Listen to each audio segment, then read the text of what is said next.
India চলে গেছে, তারা এখন পরোটার সাথে পেশাবো খায়। পরোটার সাথে কি খায়?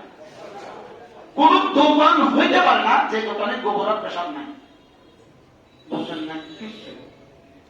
আমার চোখে দেখা সব নাস্তা বানায় সকালবেলা সব রেডি করে, ওখানে একটা কোটার মধ্যে গোবর আছে, পেশাব আছে, সুন্দর করে এটাকে মিশানো আছে।